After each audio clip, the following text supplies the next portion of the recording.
Well, I think maybe the first question, and it's a little bit of logistics, but I just think it's fair. At any point, are you thinking about pulling out like a fake sheriff's badge or anything like that? You know, I do have a badge. You do? Okay. I have three. I have a badge from when I was a police chaplain. Okay, okay. I have a badge from when I was commissioner, and I have a badge from when I was mayor. Okay. So, and they're real badges. Oh, the bonus, I think. They're Kansas City, Kansas police issued badges. Oh, wow, okay. So, so yeah, I was thinking about bringing my badges over for the interview, but then I thought maybe not necessary. Seems to be in vogue, so I just didn't know. Okay, wow, I was trying to prepare for fake badges. I don't even know how to prepare for a real badge in that circumstance, so I'll watch myself a little bit. That's so right. Awesome. Well, I'll just open up. Just could you introduce yourself to me a little bit? Just tell me a little bit about your background. Sure. I'm fourth generation Kansan, right here in Wyandotte County. Third generation United Methodist pastor. Grew up in Kansas City and Topeka. Grew up and never thought it with, you know, my parents were servants. You know, my dad was a pastor, my mom was a teacher, which was fine, but I never thought it was fair that my dad was the preacher at my church, my mom was the teacher at my school. Because you were always under surveillance. Yeah, there? I did learn that you tell the truth early. Yeah, it expedites the process. The PK experience, I know, can be That's right. Unique, it's its right? own thing. It's its own thing. So I went off to college at Southern Methodist University, and then I went to Islet School of Theology for seminary. And then I came back and took my first two churches in Wathena and Elwood, Kansas, which is in the northeast corner, as I describe it, in the part of Kansas that keeps us from being a rectangle. Okay, okay, that's very good. Very descriptive. Yeah. And I served up there, and you know, the thing that I learned in the small town, these two towns had a combined population smaller than the high school I'd attended. Oh, wow. So it was a bit of a culture shock. Yeah. But you know, I learned pretty quickly, we all want the same things. We all want meaningful work, we all want opportunities for our kids, and we all want to live in a community we're proud of. Mm-hmm. And I think Washington, D.C. could learn that what holds us together is much stronger than what tears us apart. So after that, I came down to, back home here to Kansas City, Kansas, and served 19 years as a senior pastor at Trinity United Methodist Church. Mm-hmm. And I learned the same thing in the church. We tend not to sit on the left or right side of the church, depending on whether we're Democrat or Republican, but we tend to worship together, we tend to sing in the choir together, we tend to work in the food kitchen together. Mm-hmm. And again, I think Washington could learn something from our faith community, that we work together at the local level. Yeah. And then while I was serving as the pastor, I ran for office, ran for commissioner of the unified government. Commissioner in Wyandotte County. I barely won that election. Okay. 35 votes out of 13,000 cast. Oh, wow. Which I called the mandate of the people. That's right. Right? I mean, that's like a couple basketball teams. Like that's exactly. You know, yeah. It was close. It was close. So I won that race and then was reelected easily 4 years later. And then midway through my second term, I ran for mayor of Kansas City, Kansas, and was elected the mayor, CEO of the unified government of Wyandotte County, Kansas City, Kansas. Mm-hmm. And it was a great privilege. I mean, it was a great privilege to serve in public office. But I learned the same thing at the city that I'd learned in small communities and I'd learned in the faith community. There's no Democrat or Republican way to pave a street. We are elected to solve problems. And right now I believe Washington, D.C. is the problem that we need to solve. Okay.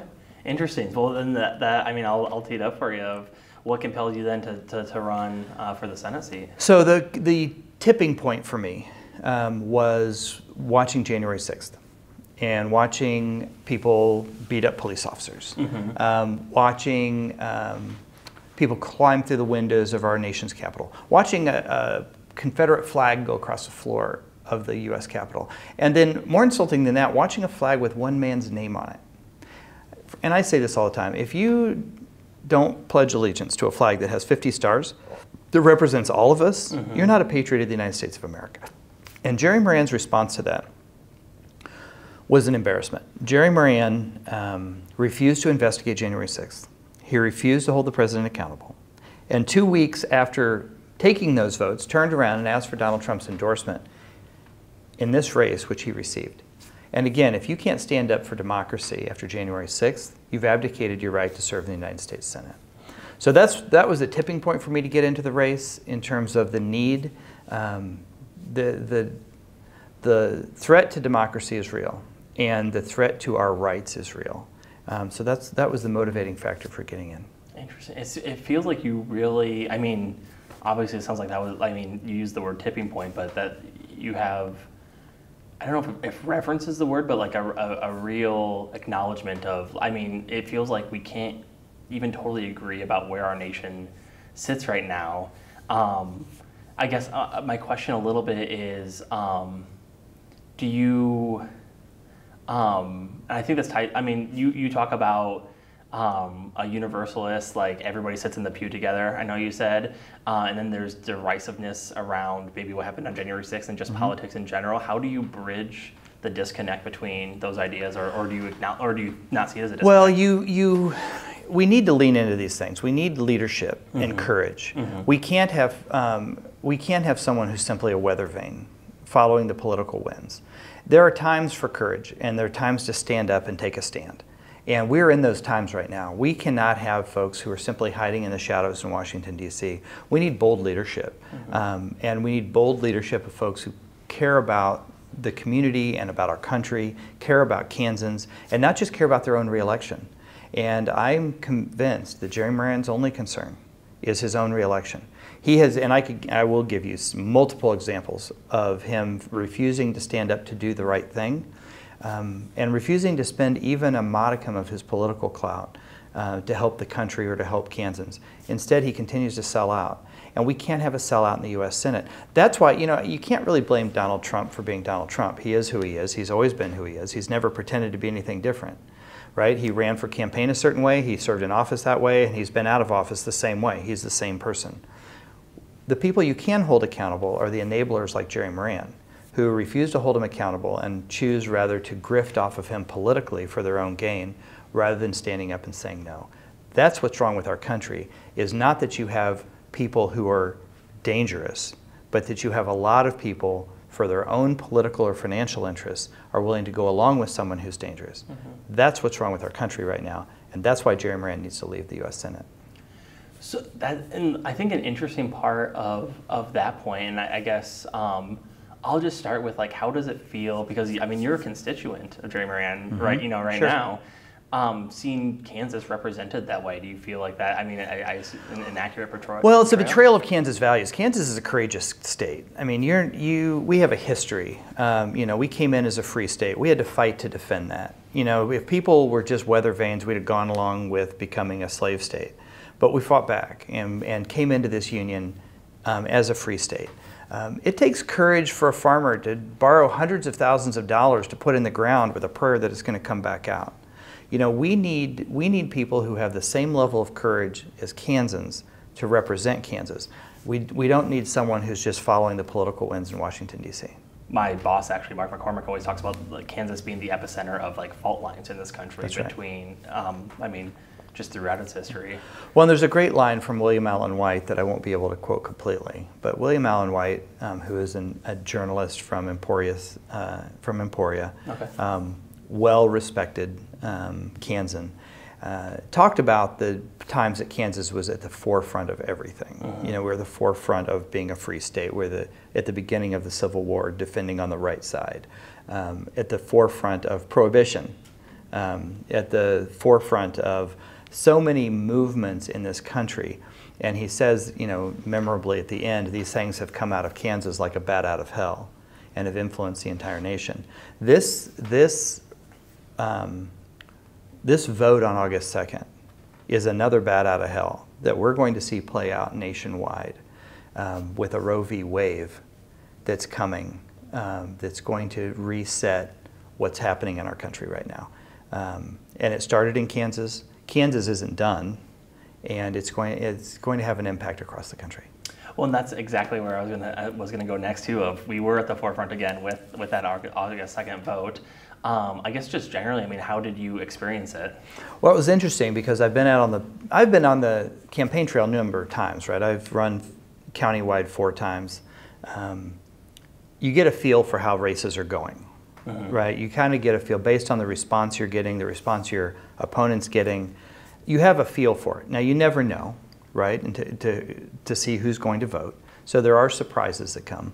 But being out on the trail across Kansas, before Roe v. Wade fell and after Roe v. Wade fell, there's a palpable change in people's level of engagement. Okay. People were leaning forward. People were engaged. There was a whole new feel in the state as I'd go to these events around in all the rural communities and in the urban communities. There was, people were on the edge of their seat. They're like, wait a minute, this is real now. And that's, you could feel that palpably. And folks would ask me, well, what do you think is going to happen with the amendment? And I thought, you know, and historically my crystal ball is terrible, right? My hindsight's excellent. I think you're in good company. Yeah. But I said, I feel like vote no is going to prevail. I mean, the people are on fire about this. And then you'd start to hear about the rallies, and you'd start to hear about all the things that were happening. And these organic grassroots groups that started to go to work and cropped up everywhere across the state. Decentralized organic groups that were like, no, we're not doing this. So I predicted that vote no would prevail. Now, the poll that had just come out, that was released by a Kansas City television station 2 weeks before the vote, showed vote yes winning by 5 points. Okay. And I thought that they're wrong. It's definitely we're definitely gonna win, but it's gonna be close. Okay. Well, no one saw the 18-point. Right. No one saw the 18-point overwhelming response. 23-point swing from what the pollsters said, which tells us a couple of things. One, we already know they can't, there's been no effective way nationally to poll Trump supporters. And there's no effective way to poll people under 30. And people came out in a way that no one expected. So the traditional polls with their sampling and weighting didn't hold up. And it was palpable, but to see the overwhelming response. And my experience, you know, August was pretty quiet, but coming into September and October, my experience again back on the campaign trail, people are sitting forward, people are interested, people are engaged at a level that I've not seen before. And there's more coming. The people know that the issue isn't over.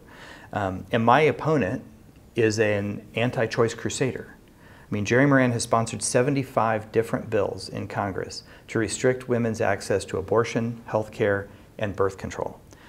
He has voted for the U.S. Supreme Court justices to take down Roe v. Wade.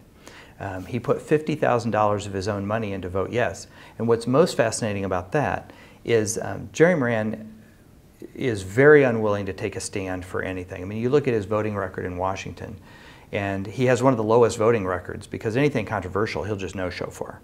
And he votes with party line among the highest percentage of anyone in either party.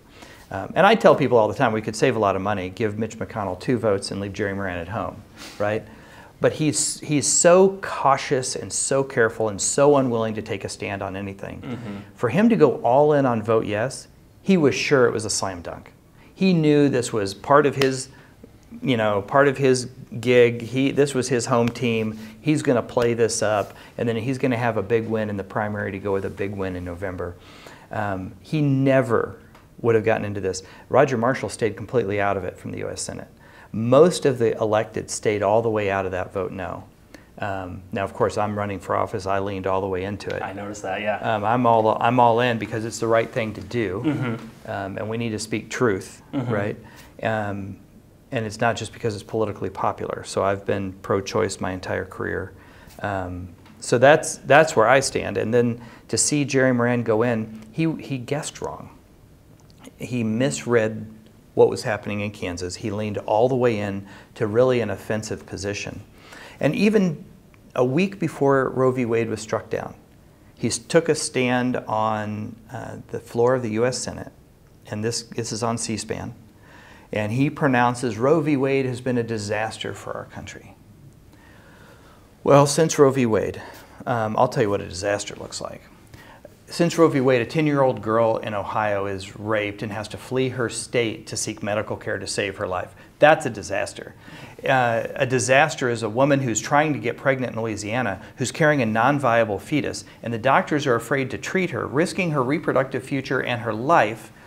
That's a disaster. And Idaho passed this crazy bill that says a doctor saving a woman's life during abortion or during pregnancy through abortion. Let me restart that one piece. Yeah.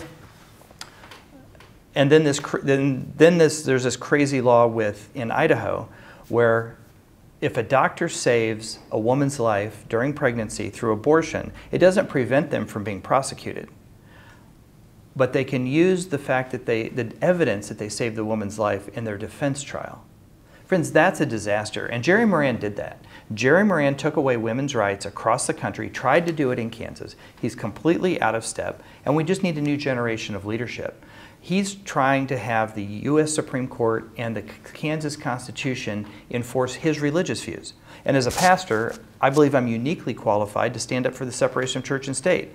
I don't want to put my views on you, and I don't want you to put your views on me. But Jerry Moran wants that exactly for other people to be forced to live under his rules. And that's why I supported Roe v. Wade. It's neutral. If you don't believe in abortion, you need not have one. But for the rest of us, we can keep it safe, legal, and rare. That's a fundamental difference. And this whole group of particularly evangelical Christians who have been holding our country hostage politically for a generation around abortion, anti-science around climate change, anti-science around COVID, this attack on science, this repeated attack on science, and abortion is part of that because abortion is healthcare. And attacking the science of what the doctors know and what women know, this hold from the evangelical Christians on our country is breaking, and I think we're going to see it break now.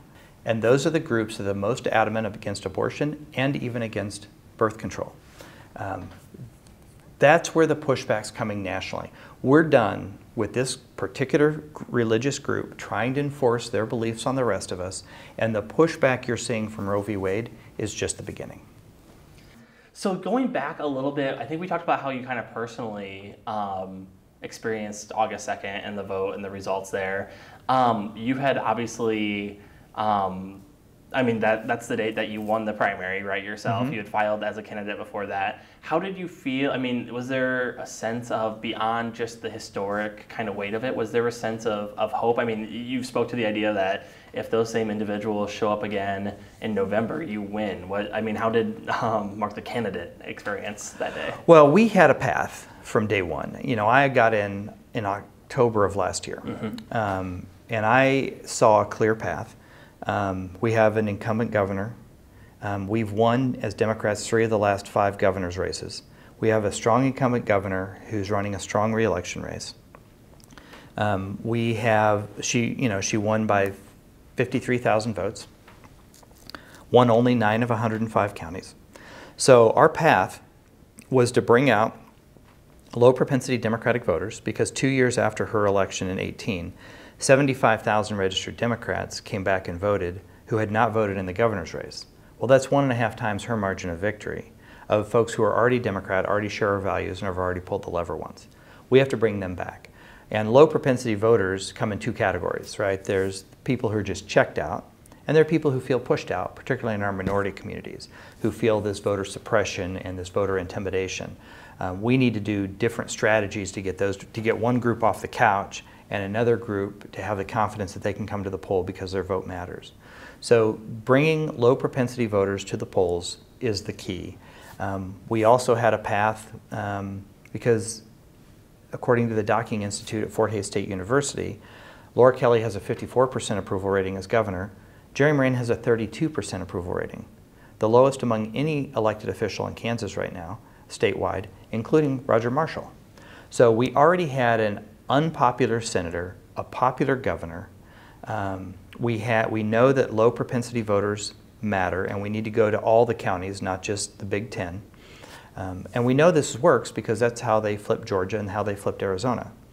So that was my path in October and why I filed. And I knew there were 3 issues when I filed that I would need to break my way to give us the momentum to win. Because the status quo needs the status quo to be the status quo. And Jerry Moran is the ultimate status quo candidate. So everything stays the same and he rolls right back into office. So we had a path, and then I thought there were 3 things. I was right about 2 of them.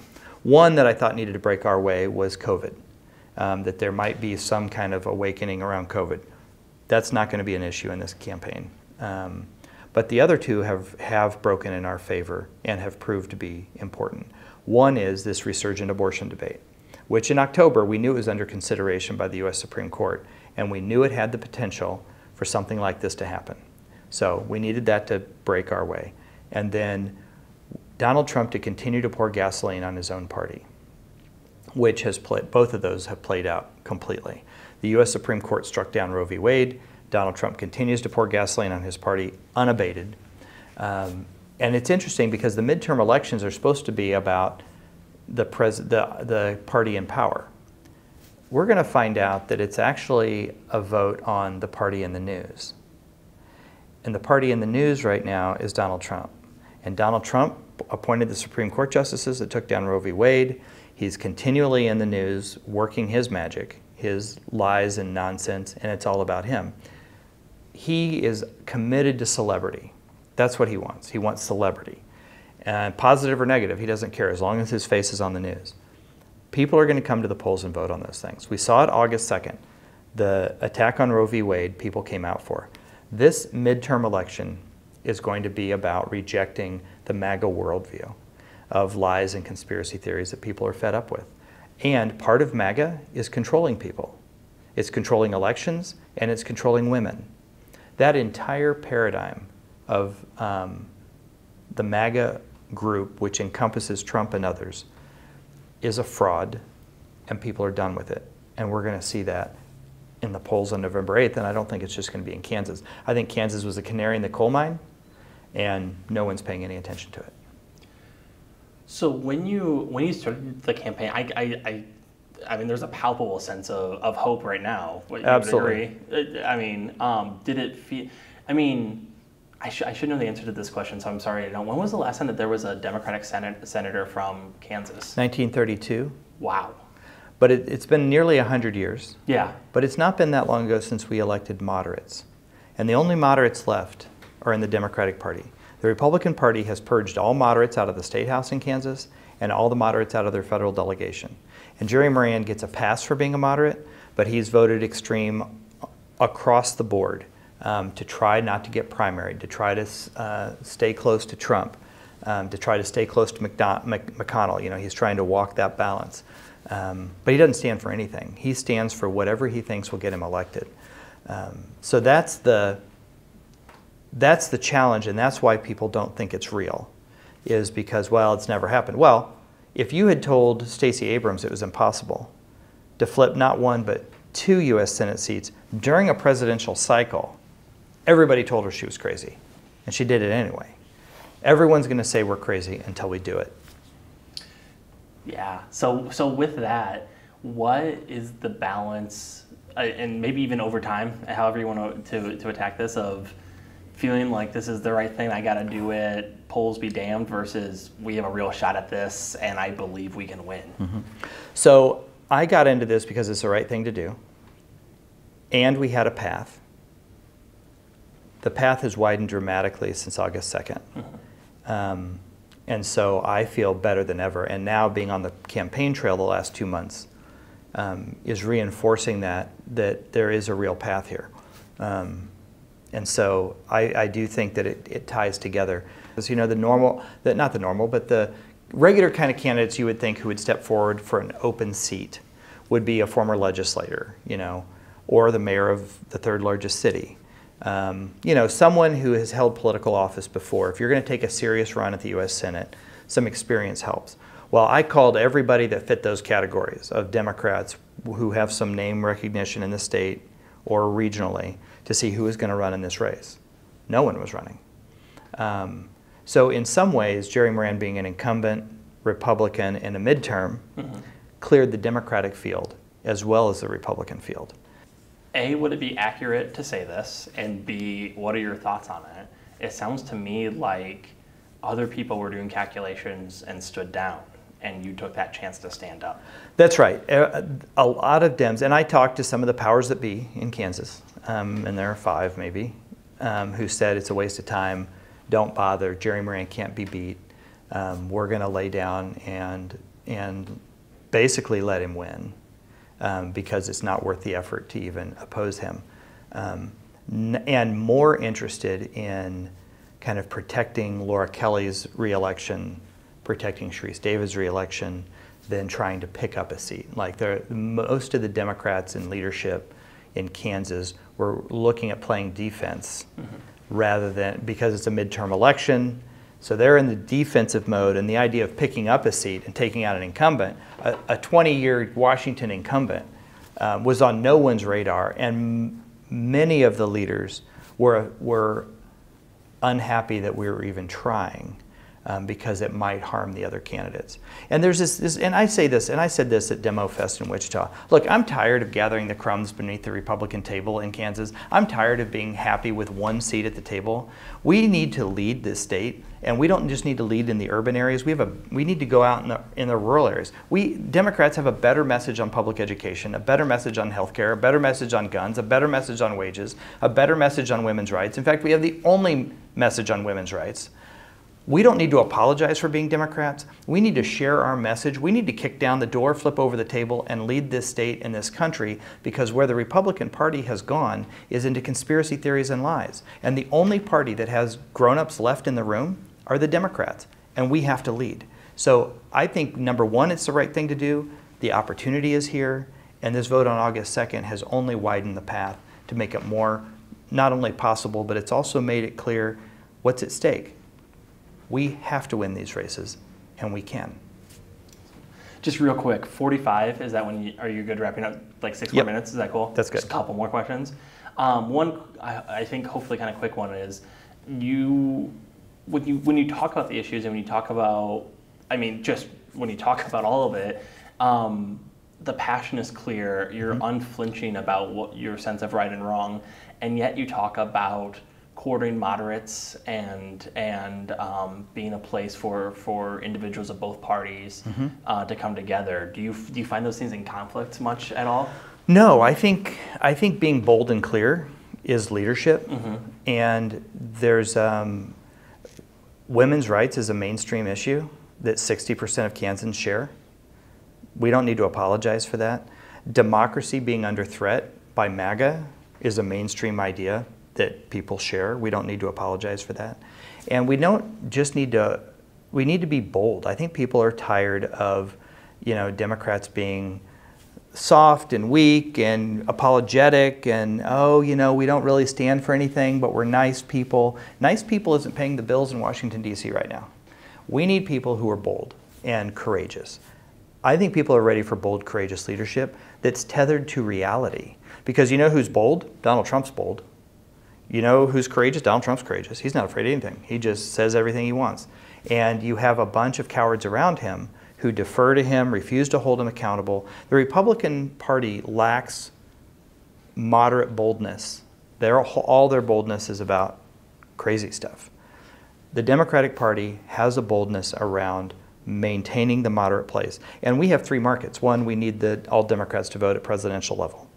We need the unaffiliated who came out for vote no. To come back, and the 20% of Republicans who know that who know that the election was not stolen. They believe in women's rights. They need to come back out as well. And the only party left is the Democratic Party. So I don't think being bold and clear is the same as being partisan. I think it takes courage right now to be a moderate, because the extremes want to pull us in different directions. We need bold, moderate leadership right now.